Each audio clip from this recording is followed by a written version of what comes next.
entramos en esta Tierra Santa que supone la Villa Santa Teresa, los lugares por donde ella estuvo y tocó, como este monasterio de la Encarnación, de donde hacemos la espadaña, y ese primer palo marcico, ese convento de San José, donde inclusive hoy vamos a tocar un aspecto que va a hacer que esa Tierra Santa de Santa Teresa se traslade a muchos otros lugares, llevada de ese espíritu misionero que le vendrá a infundir el franciscano Padre Maldonado, venido de las Indias, de México, donde estuvo de misionero, y luego también del general de la orden, del Padre Rubeo. Ujú.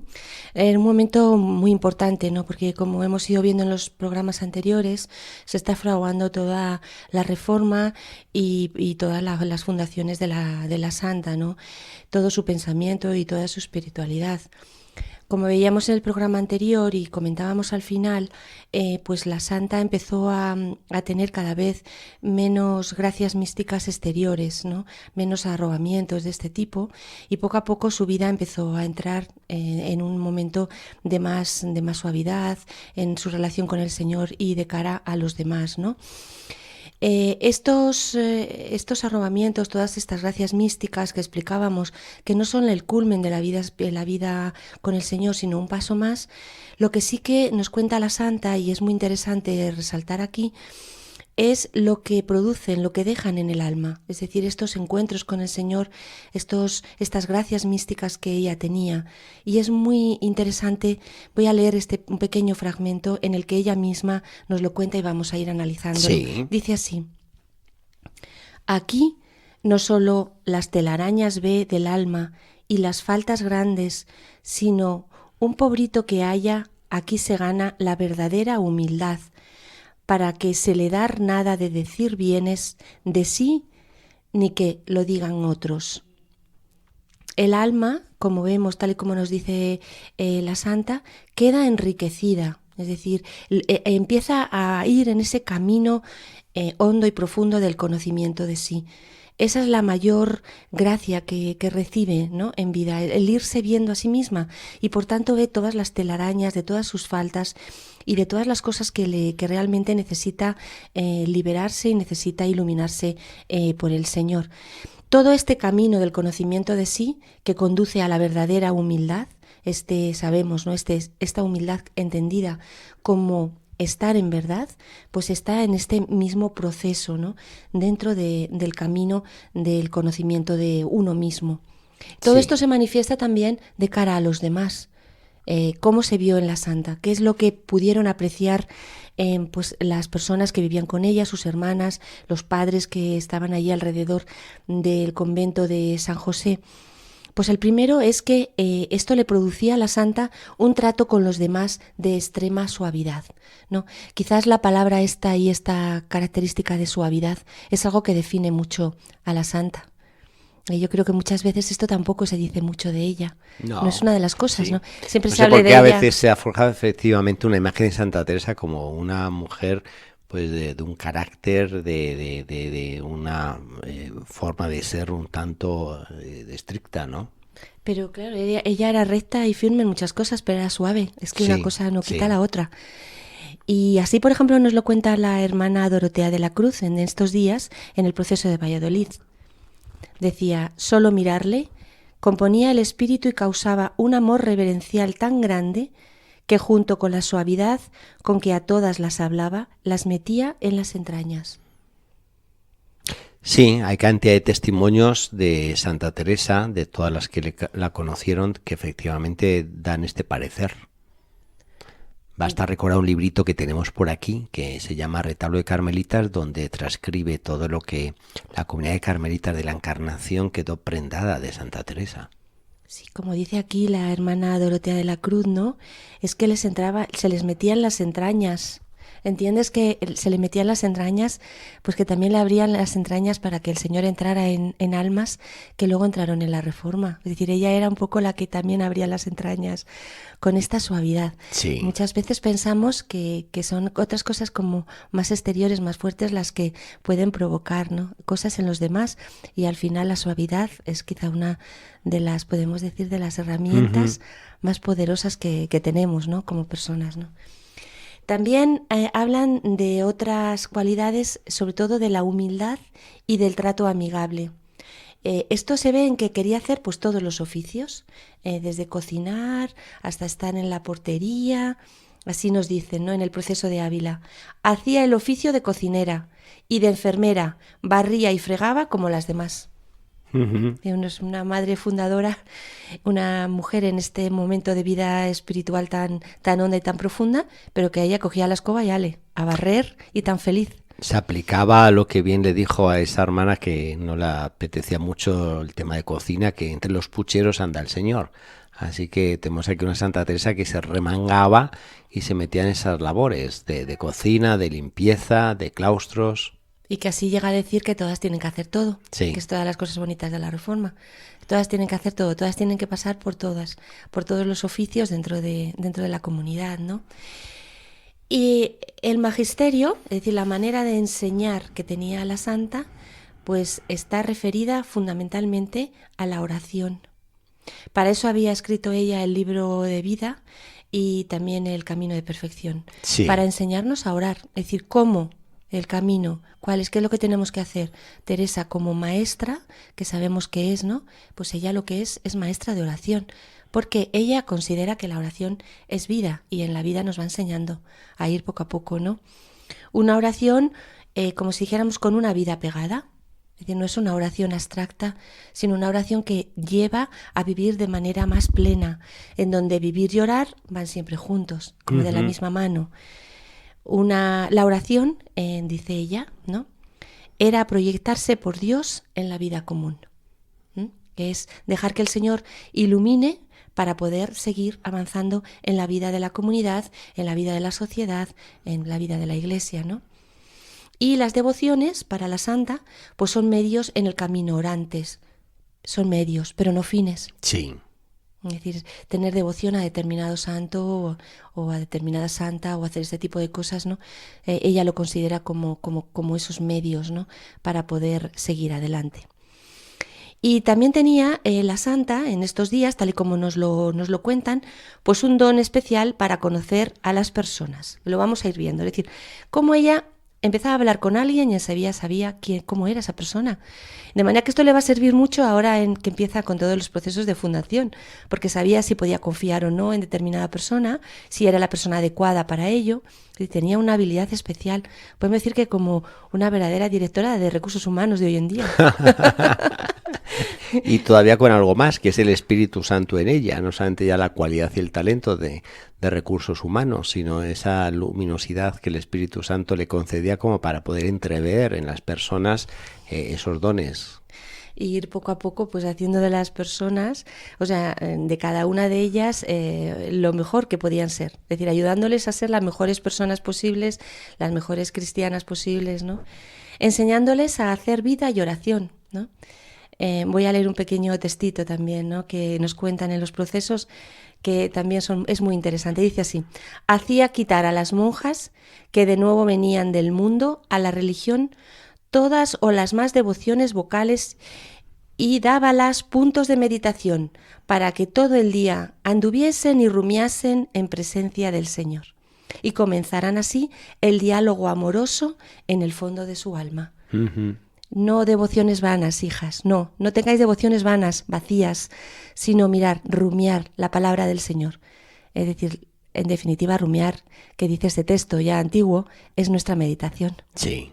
Rumiar. Y les daba algo que también va a hacer ella y que van a hacer en general dentro de la orden. Me estoy acordando también de San Juan de la Cruz, ¿no? Esos puntos de meditación que sabemos que les daban la Santa y San Juan a las hermanas y a los frailes, como dijera, como una pequeña receta para cada uno. Mira, para tu vida te doy esta frase, medita con ella, rúmiala, como dicen aquí, ¿no? Y ya verás cómo te va a ayudar. En definitiva, eso es el comienzo de una meditación sobre la palabra, sobre una experiencia, y al final eso es realmente la oración profunda, aquella que entra en el camino del conocimiento de sí y en el camino del diálogo con el Señor. De hecho, el término rumiar es muy apropiado y en la imagen, bien nuestros oyentes, cada quien puede recordar esas vacas ahí en esos pastizales donde están degustando sabrosamente todo el pasto que han ingerido. Como la oración debería de ser así, o sea, ese degustar la palabra de Dios, el mensaje de Dios y poderlo gustar Y vemos con frecuencia, a Dios gracias, personas en las iglesias que están, vamos a decirlo así, en palabras de Santa Teresa, rumiando la oración. Y que no están repitiendo como un papagayo que nos dice ella, no, no, no, orar no es eso. Orar es tener oración y tener conciencia, es decir, estar en este proceso meditativo. Otra cosa muy importante, padre, que tenemos que decir aquí, es que la santa siempre quiso que todas sus monjas y bueno, todos sus frailes tuvieran formación. Uh-huh. Eso es muy importante para ella y que siempre quería que trataran con personas doctas que las fueran poco a poco enseñando, ¿no? La formación como parte de la vida espiritual, en donde otras personas nos pueden ir enseñando cómo entender la palabra de Dios, cómo entender la vida y formándonos, ¿no? Y eso es algo que lo dejó claro ella desde el principio y que siempre lo buscó. Siempre buscó padres doctos que estuvieran alrededor de sus hijas para poderlas poco a poco enseñar, ¿no? Hace poco me preguntaba un sacerdote, bueno, cuál era la formación en sí de las carmelitas, si ellas de alguna forma tienen una formación académica, si a lo mejor recibían clases o algo por el estilo, y precisamente aludía a esto que estamos aquí tratando, como Santa Teresa desde el inicio, ella buscó que sus hijas tuviesen una debida formación, no en un ámbito que a lo mejor hoy en día podemos pensar de titulaciones y de asistir a clases y salir, romper la clausura, pero vamos, sí, de esta forma que además para la época María Ángeles era algo, vamos a decir así, insólito, porque sí. Era la mayoría de las monjas de clausura eran legas, personas sin saber ni leer ni escribir, que bueno, pues eran propias de esa época, la mujer de ese tiempo, ¿no? Y como Santa Teresa en este sentido fue innovadora. Claro, porque ella siempre les decía que tenían que leer, ¿no? Porque el libro era aquello que le podía abrir el camino de la meditación, pero muchas veces para poder, primero, saber leer, y segundo, entender, para poder avanzar en el camino de la oración, muchas veces necesitamos formación, ¿no? Es algo básico, hoy en día lo consideramos básico, como dice padre, en aquella época probablemente era algo muy novedoso. Saber leer y escribir sería como si hoy se pide para ingresar en un convento que uno sea bilingüe, que sepa español e inglés. Si no, no puede entrar en la congregación, ¿no? Que tenga un máster en Santa Teresa, ¿no? Y sepa todo. Y por último voy a poner otra de las pinceladas de la santa que ha determinado pues su forma de ver la vida en la comunidad. Es que muchas personas de la ciudad iban a hablar con Teresa y también hablaban con las hermanas y empezaban a compartir su vida, a pedir su oración. Y empezaban a tener esa relación con la sociedad. Muchas veces lo hemos comentado aquí, ¿no? Parece que los Carmelos son como islas aisladas, que están dedicadas solo a la oración y un poco de manera recogida, como una isla, ¿no? Y no sí. Es así, para nada. Ya el espíritu de la Santa, abierto, amigable, donde la gente iba y abría su corazón, lo vemos perfectamente, ¿no? Y esto lo ha dejado en toda la orden, es decir, la capacidad de hablar, de escuchar, de orar, de compartir, de hacer suyas, las hermanas, ¿no? Como hacen suyas la vida de las personas que vienen por aquí y que les piden pues simplemente hablar con ellas. Sí, su consejo, su parecer. Sí, y siempre estar abierto a ello, ¿no? Y siempre de esta manera amigable al estilo de su Santa Madre, ¿no? Que nos deja ahí este ejemplo tan precioso. Y luego la gente queda admirada diciendo, ¿y cuánto saben estas monjas, no? Y vamos, yo considero que saben porque tienen la sabiduría divina, el don de consejo, y también porque ellas saben escuchar, saben captar, y lo poco incluso que hay de noticias del exterior a veces que ellas tienen, porque no es que leen el periódico ni reciben periódico, pero como que hacen suya esa noticia y la llevan a la oración. Y esto hace que hay personas que regresan después de un año y le preguntan, oye, ¿cómo fue el caso que nos comentó? Y la persona queda así admirada y dice, ¿cómo se acuerdan? Porque claro, nosotros estamos atiburrados de noticias, de información, que al final pues estamos desinformados por recibir tanta cosa. Pues de todo esto es lo que vamos a hablar ahora, padre. Sí. Porque al locutorio de San José llegó una persona muy especial, llamó Toc Toc y entró, soy el padre Fray Alonso Maldonado.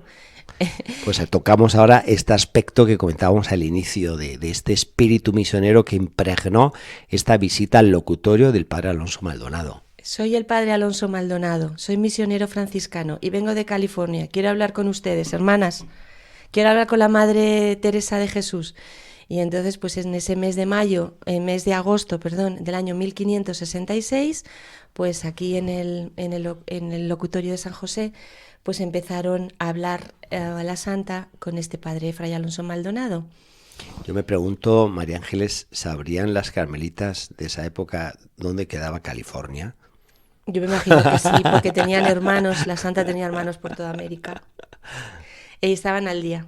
Hemos visto esa parte tan bonita de toda llevar la fe a América, como por una parte estaban estos caballeros que iban abriendo de manera militar nuevos territorios, y luego todas estas hermanas con Teresa de Jesús a la cabeza, que eran como si dijéramos el ejército, pero en este caso de oración, ¿no? Rozando por ellos, siempre muy, muy, muy pendientes de ellos.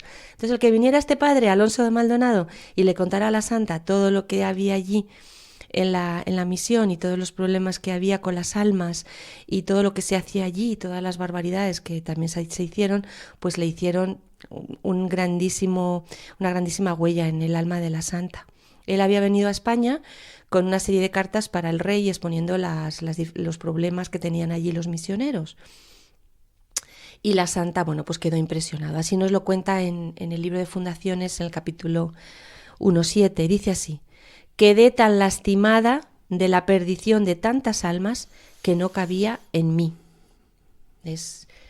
Esto, pues como comentábamos, padre, incentivó el ideal misionero, que ya habíamos visto que tenía la santa.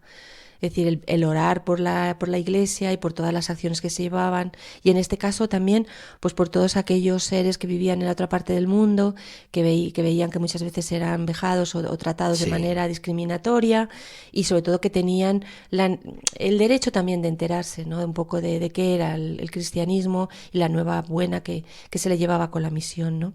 Esto le impresionó muchísimo a la santa, y bueno, pues ¿qué es lo que hizo? Bueno, pues lo sabemos. Y es muy bonito. Cuéntalo. Se fue a una ermita y lo puso todo allí al Señor. Le dijo: Señor, mira, en una de estas ermitas que hablábamos antes. Exacto. Ayúdame. Allí recobró poco a poco la calma, porque ella entró pues muy azorada. Yo esto lo entiendo. Cuando nos cuentan cosas así que han ocurrido, que están ocurriendo, que nos ponen los pelos de punta y el corazón se nos encoge, estamos como muy azorados también, ¿no? Estamos que no sabemos ni qué hacer, ¿no? Y aquí pues la santa se fue a orar nuevamente, como hemos visto en todas las cosas de su vida, y poco a poco el Señor le puso paz en el espíritu. Allí empezó a recobrar la calma y se dio cuenta que iban haciendo de manera profunda su vocación misionera, y que lo que ellas, quiero decir ya, en un futuro, para toda la orden podían hacer, pues era orar por los misioneros, ¿no? Sí, sí. Algo que entra a formar parte del ideario de cualquier carmelita. Aquí vemos, María Ángeles, la validez de estas ermitas, de lugar de refugio, de oración, como Santa Teresa sí la vivió tras escuchar al Padre Maldonado, y esa dimensión misionera que va a infundir en sus hijas. Sí, que van a haber grandes hijas misioneras, ¿no? Bueno, el culmen de ella es Santa Teresita del Niño Jesús, que va a ser patrona de las misiones, y además lo grande de esto, María Ángeles, que es que no van a salir del claustro, sino que se van a transportar a través de lo que es el cuerpo místico de la Iglesia, con su ofrecimiento, su oblación, su oración, su sacrificio, y harán grandes cosas en las misiones con todo esto. A partir de esta visión de la santa, ¿no? Que podía ayudar a todo el mundo a través de la oración y profundamente estar unido con toda la acción misionera de la Iglesia. Y nosotros aquí del Monasterio de la Encarnación somos testigos. La espadaña que campea aquí en el monasterio, ella bien es testigo de este pasar de misioneros que vienen por aquí, de alguna forma a pedir oraciones, a agradecer los beneficios que han obtenido, a manifestar cómo se sienten fortalecidos y amparados sabiendo que tienen una capellana, que tiene alguien que está rezando por ellos. Esta unión con todos, es decir, que no solamente los carmelos están en relación con las ciudades en las que están, sino con el mundo entero, a través de la oración y de todas las intercesiones que se piden, ¿no? Profundamente desde el corazón de la Iglesia, del corazón de Jesucristo. En estos días del año 1567, en febrero, el día 16 y 17, recibieron una visita importantísima, ¿no? Que es la visita del padre Rubeo, que era el superior de los carmelitas. Que va a ser nada más ni nada menos. Otro trampolín de la dimensión que va a adquirir Santa Teresa en su reforma. Claro, llega primero a España, si llega, como digo, en febrero, pues aquí a San José llegó en abril. Y Teresa nos cuenta, como ella nos lo va contando todo, lo que sintió. Nos lo cuenta en el libro de Fundaciones, en el capítulo 1-2, y dice así: cuando yo lo supe, paréceme que me pesó, porque como ya se dijo en la fundación de San José, no estaba aquella casa sujeta a los frailes por la causa dicha. Como nos lo cuenta todo, pues lo vemos. Al principio dije, ay Dios mío, qué viene, qué horror, que esta casa no está sujeta a ellos. Que viene el padre Rubeo, y aquí es que lo expresa todo rápidamente. La santa no nos deja nada, es como la vemos tan directa, y tan sincera, ¿no? Pero entre ellos no pasó eso, sino todo lo contrario. Hubo una profunda sintonía. Y cuando se conocieron, se miraron, empezaron a hablar, abrieron su corazón, la santa abrió toda su vida y toda su alma a él, y él la captó, la hondura de la experiencia de la santa. Y se hicieron pues grandes amigos espirituales y se pusieron de acuerdo para hacer muchas cosas. Y le dijo a la santa cosas muy importantes en este sentido. Y esa frase es fundamental, que fundes tantos conventos como cabellos tienes en la cabeza. Para decir, bueno, estoy de acuerdo con todo lo que haces y hoy en tira día para adelante. Eso es una realidad. Tendría que tener, muchas cabezas para poder reinar todos los conventos que hay de la Reforma y que partieron de aquí, de este lugar de Ávila. Sí, de este momento, ¿no? De este momento tan importante, porque si el padre Rubeo no le hubiera dado a la santa la razón en tantas cosas, no la hubiera entendido, pues probablemente toda la Reforma hubiera ido por otro camino. Sí. ¿Qué es lo que le dijo? ¿Y qué es lo que se pusieron de acuerdo los dos? Bueno, pues primero que la santa que residiría en San José, podía residir ella en San José, aunque era súbdita suya. Sabemos que era calzada la santa. Sí. Entonces, que ella podía vivir en San José. La dejó como muy tranquila, porque ya vemos que en otros momentos le habían dicho, dale, fuera de aquí. Y se lo van a decir, ¿eh? No es, sí. Fuera de aquí y a su sitio, que es la Encarnación, ¿no? Con las monjas calzadas. Y también se pusieron de acuerdo en que tratarían de expandir la Reforma tanto a monjas como a frailes, con lo cual estamos ya en el camino para la reforma de los hombres. Algo muy interesante a considerar, así en general, es decir, una mujer que hace una reforma de hombres. Yo creo que es único. Sin duda. Es sin la duda, santa, sin y ya duda. en el siglo XVI.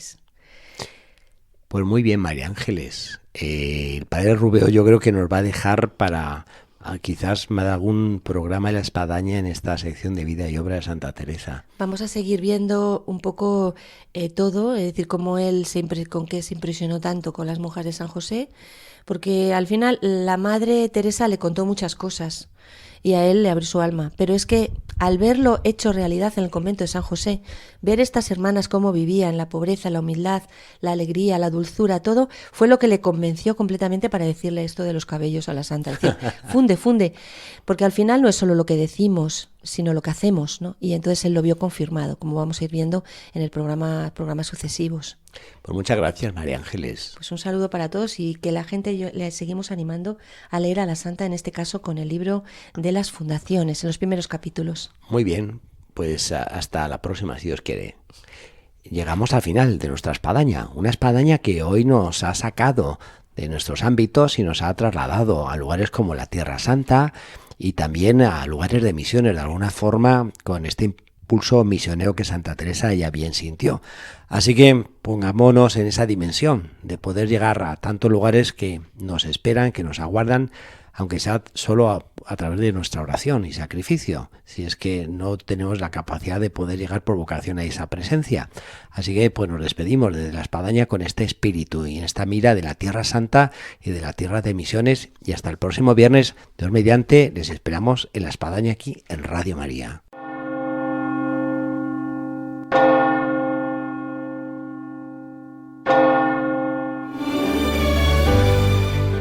Han escuchado en Radio María La Espadaña, un programa que dirige el padre Arturo Díaz desde el Monasterio de la Encarnación en Ávila.